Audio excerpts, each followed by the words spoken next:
Hello and welcome to Aspen Affairs on Grassroots TV. I'm Debbie Braun. Today we're talking about a new proposal on the November ballot, Measure 7A, the creation of the Confluence Early Childhood Service District. If approved, it would establish a 0.25% sales tax on non-essential goods, excluding staples like food, medicine, diapers, and gas, to raise roughly $10 million annually across Garfield, Pitkin, and Southwest Eagle counties.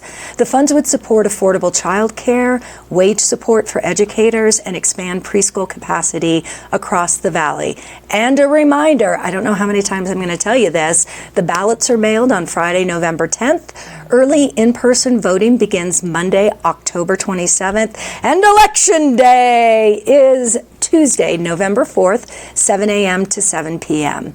Today, my guests are Maggie Tiscornia, Community Outreach Lead for Strong Start, Bright Future, and Hannah Berman, a local early childhood advocate. Some of you might know her from her work with sustainability with Aspen One. Thank you both for joining us today. Thanks for having us. You're welcome. Oh, look, we're already in unison. Maggie, let's start with you. For folks just learning about this, what is Measure 7A and why was it created? So 7A is a plan proposed and designed to make childcare and preschool more affordable and more accessible for families from Parachute to Aspen. And it would create, as you said, a new early childhood development service district that would provide tuition assistance for families to make care more affordable, and grants to childcare providers to increase teacher wages and to increase the number of slots available, especially where we see the biggest gaps, like infant and toddler care. Got it. Hannah, you've worked with local families and providers. What is inspiring you? Like, you have a lot on your plate. I mean, I didn't even mention Town Council in Basalt, but what inspired you to support this effort? Definitely. It's just an issue I hear about a lot through work. Aspen One's the largest employer in the valley, and childcare is something brought up very often by employees as something that they're struggling with in terms of cost or finding a spot close to home. But I'm also a young person in this valley, and I hear from friends who want to have families but can't do that now due to the cost. So for me, there are so many issues to work on in the valley, from housing to the cost of living, and this is one that's had a pretty massive community input and community feedback, and folks really came together to collaborate and figure out what we wanted as a valley and came up with a solution. So it's really exciting to see this get out into the community and get on the ballot this November. It seems like it's long overdue, and I was mentioning earlier, 20 years ago, we weren't finding spots in the infant room, and in fact, daycares were closing, and I was spending all my time starting up Roaring Fork Kids. All the families had to come together and do things that you don't normally understand or do. So it's so wonderful to see 20 years later that there is possibly a mechanism now in place to support these families. And that's so important for our workforce as well. Maggie, the cost of childcare has been climbing. I mean, it's embarrassing. It's like the cost of a mortgage today. And it's actually really hard for parents to find spots. I know this. We probably have 3 or 4 people in our office that are constantly worried about these infant spots. What is changing that has made this the right time to propose a regional funding approach? Yeah, I think that as you said, I mean, especially post COVID-19, we've seen, there's always been a challenge with this funding gap, and between, families like mine who can't pay any more than we already are, and it's already unaffordable, and yet tuition alone doesn't cover the true cost of care for our childcare providers. So it's incredibly difficult for our childcare providers to pay livable wages and competitive wages for our early childhood educators and staff. And so that gap has always been there, and now it's just getting bigger. It's with the high cost of living, it's becoming more challenging for families to afford care and more challenging for providers to cover the costs of care. Hannah, let's break down how it works. The 0.25% sales tax, and I think it's important to continue to say what it excludes. And so what does it exclude, and how are those dollars going to be used? And for Pitkin County specifically, how does it align with those existing efforts with Kids First? Because Pitkin County is so fortunate to have an organization like Kids First and some dedicated funding. Absolutely. So it's a 0.25% sales tax, and it excludes gas, groceries, medicine, diapers, hygiene products, all those everyday essentials. Yep, no problem. Will be excluded from this sales tax. And a coalition of the school districts, nonprofits, childcares, businesses, and community leaders have come together to write what's called a service plan that outlines what that money would be used for. So it's estimated to raise about $10 to $12 million throughout Pitkin, the Basalt portion of Eagle, and Garfield County, and the vast majority of those funds would be used to subsidize the cost of care for families, likely on a sliding scale based on income. And then it also gives capacity grants, so there's only enough spots in a licensed facility for 44% of the kids under the age of 5. It's especially bad for infants, so it could give grants to providers to, say, build an infant care classroom or expand their capacity so we have more spots coming online. And we do have a program, Kids First, here in Aspen. They've been a part of this whole process and had really thoughtful feedback because they've done this firsthand. And it's a similar model, right? We're trying to subsidize the cost of care for families, support capacity, and support those child care providers who typically have pretty low wages. I was driving past the Wendy's and I realized that the advertised hourly rate to flip burgers is more than the average hourly rate for a child care worker in our valley. So this sales tax is designed to layer with Kids First and other programs like the state level programs to make sure we can stack these different supports for families to get closer to what they should be paying for the cost of care. And I think it's also important to note that Kids First does an amazing job up Valley, but 65% of the workforce in Pitkin County lives outside of Pitkin County. So this is really a valley-wide district that fits our community, fits our economic corridor, to make sure that for all intents and purposes it's one community, because we have 4 school districts, 3 counties, 10 towns, but we're really all one community here. Let's give our viewers a little bit of a gut check here for a second. They just had a baby and now they've called and they're on a long wait list, which will stress them out. You know, I know people call right when they get pregnant to get on the list. So now we're stressing them out. What is the cost? What check are they going to write you for, per day to have their infant in a facility here in Aspen? Without any subsidies? Yeah. How much is that? So the average cost of care in Pitkin County is about $1,800 a month. It tends to be a little higher. Is that just for one? Per child? One kiddo. And is that coming out of like my $1,800, just little old me writing that check? One. That is for one kid. And that's why we see families who are paying more on childcare than their mortgage. And we all know that housing ain't cheap here. And what the federal standard is for affordability is 7% of someone's household income. But when you look at the average cost of care in the Roaring Fork Valley compared to the average salary in the Roaring Fork Valley, it's really more like 15% per child. So that is more than double what we should be paying. So people are making real choices here if they're going to enter into the workforce or just stay at home if they can with their children. And what had happened to me 20 years ago is I saw so many families leave the valley, people that you become friends with and you're raising your families together, and they say between daycare and healthcare, they cannot stay in this valley. And so we lose a really large workforce and community by this issue alone. Can either of you just share an example of a family or a provider who would benefit directly, someone trying to make childcare work right now? Definitely. I mean, you brought up that this is also a workforce issue. I had a friend and co-worker go to have her last kid and ended up having twins, as things happen.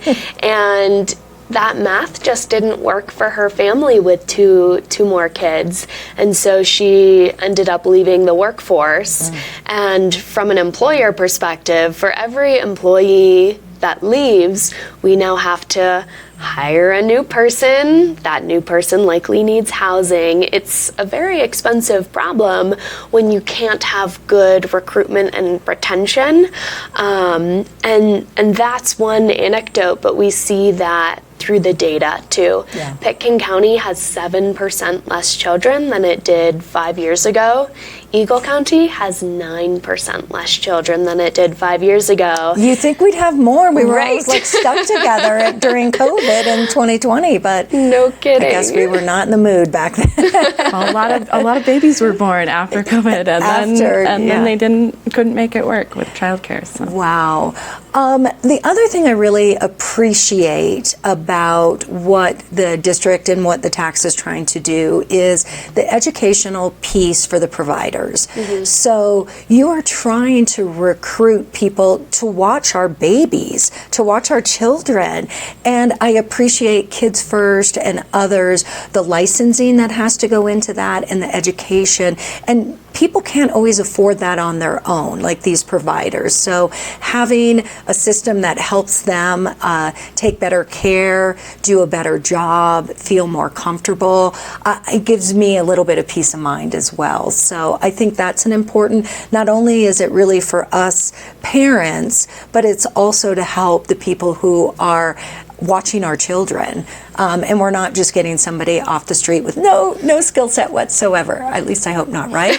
Right? Okay. You're right. Okay. Yeah, and scientists estimate that 90% of brain development happens from ages birth to 5. So it is the most critical window of opportunity and critical educational investment that we can make for our kids, because that is when they are going through their most critical developmental years. So we want to make sure that it's not only our kids are in safe environments, we want them to be in quality educational environments as well. Right.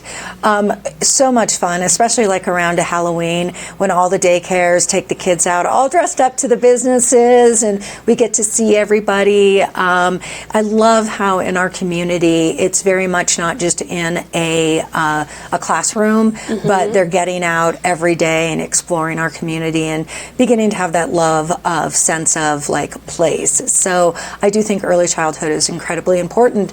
But, you know, we talk about children as this is like a family issue, but kind of back to it's really an economic one.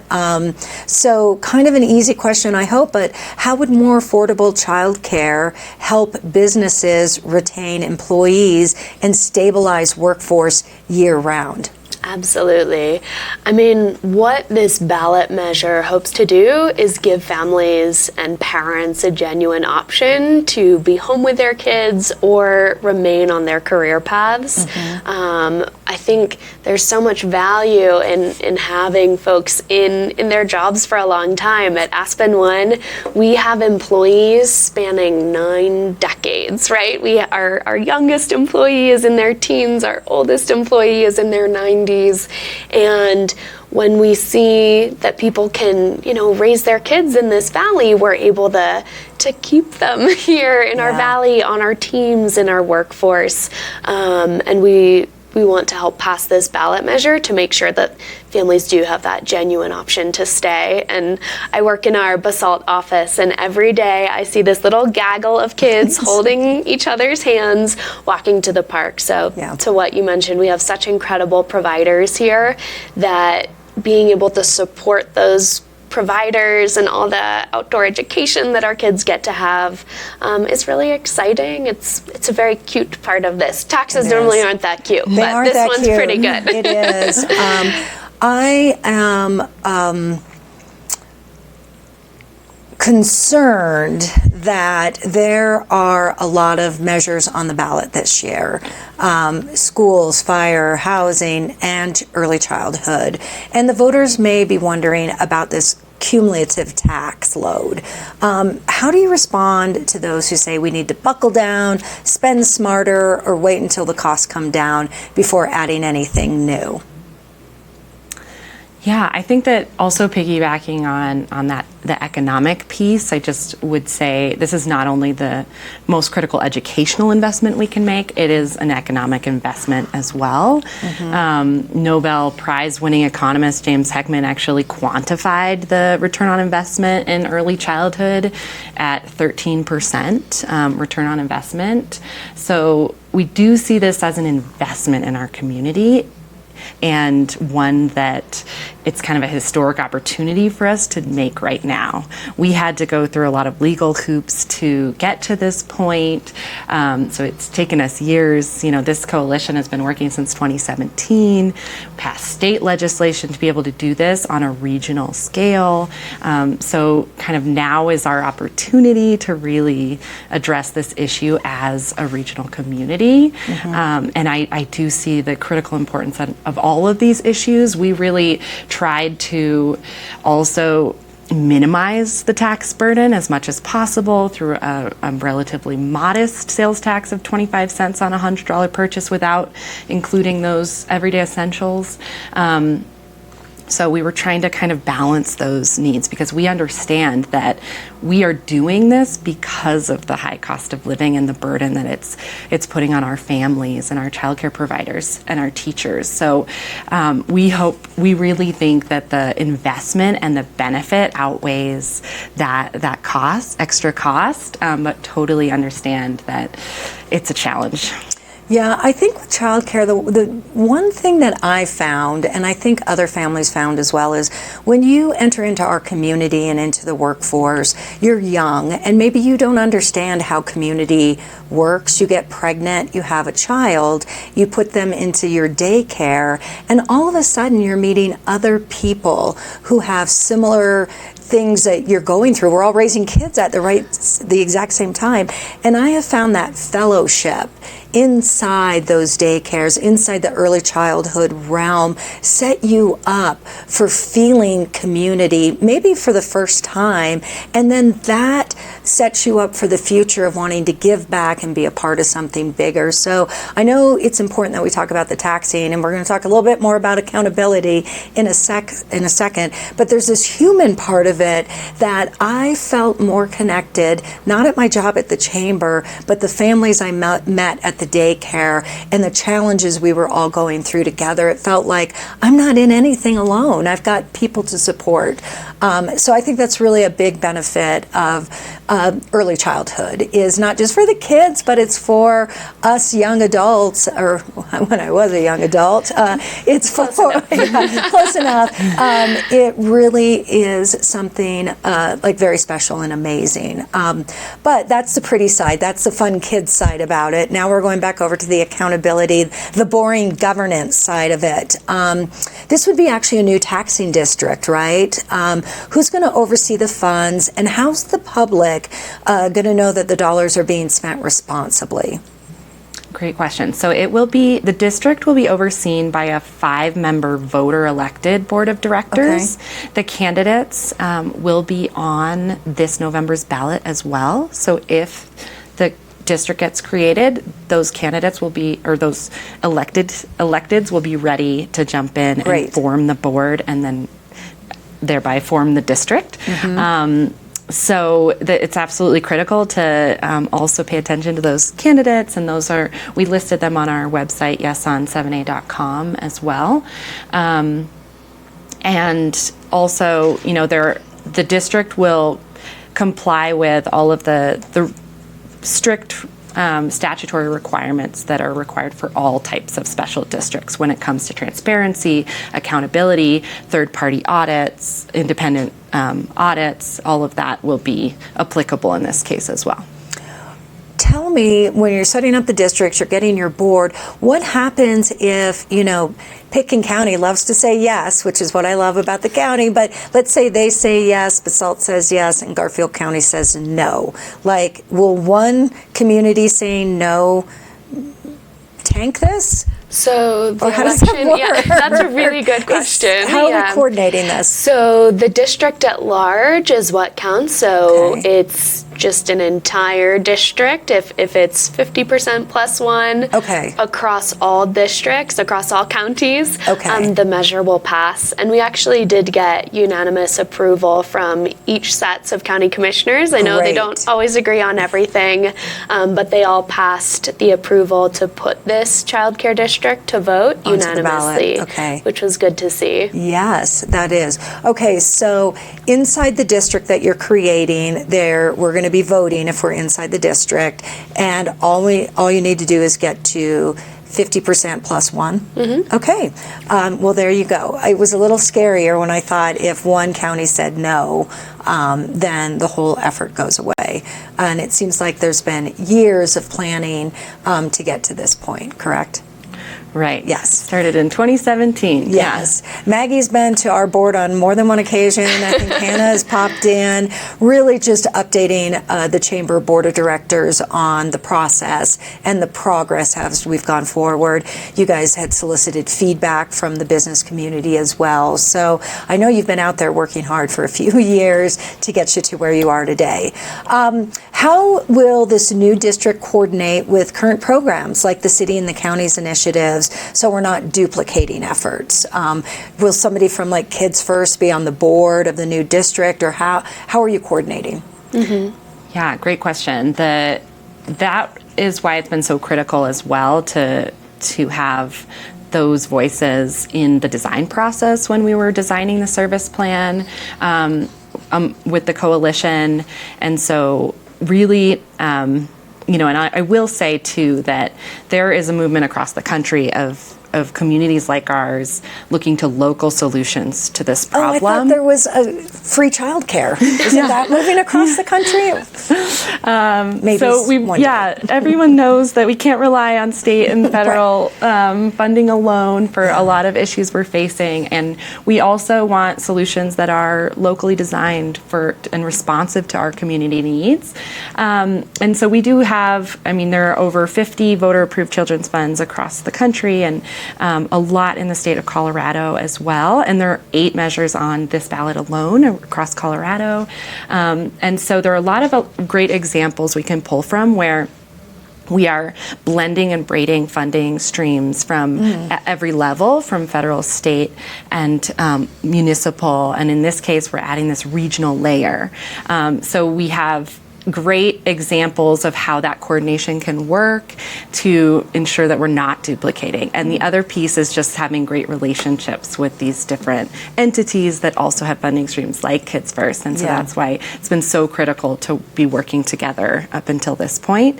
And really, they've helped us envision this as an expansion and of what Kids First is doing, and a layering so that it's extra supports for our families. Mm-hmm. Blending and braiding, I like that. Yeah, just one more comment to chime in is that in our valley, a lot of our residents don't always qualify for some of those state or federal programs that are based on federal poverty levels.